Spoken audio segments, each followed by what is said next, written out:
Sir, presidential candidate of All Progressives Congress, APC, Bola Ahmed Tinubu, released an 80-page policy document 2 weeks ago in a big ceremony at the State House, Abuja. There is scant attention to the issue of oil theft and how he would deal with this problem, which has become the single biggest threat to the nation's economy. Oil theft has grown in complexity and scope in the last 10 years, becoming the second largest organized crime in the world, second only to the narcotics enterprise. Of the nation's 1.8 million barrels per day OPEC quota, we have only been producing just about half of that in the last 6 months due to persistent and sophisticated oil theft operations, a steady drop from 1.3 million in the last 2 years.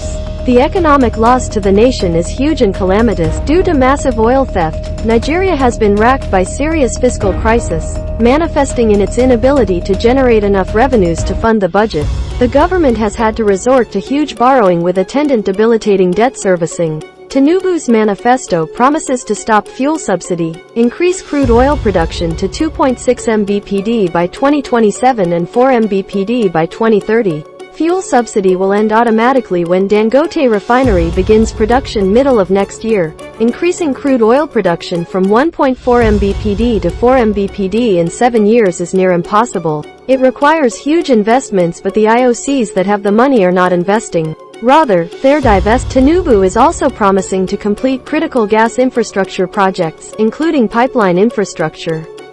Constructing gas pipelines without gas processing facilities is a waste of capital. The pipeline itself does not produce gas, so you need a producer to develop gas fields and deliver the gas to pipelines. The business case for the investment is gas price and guaranteed payment by the buyer, long-term gas sales and purchase agreement.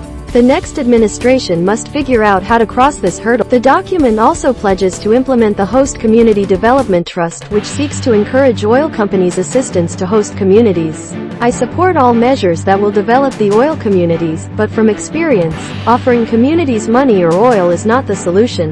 The restiveness was created because government, both federal and state, failed to invest in the communities. But what has the government been doing with the taxes and royalties it's been earning from oil production?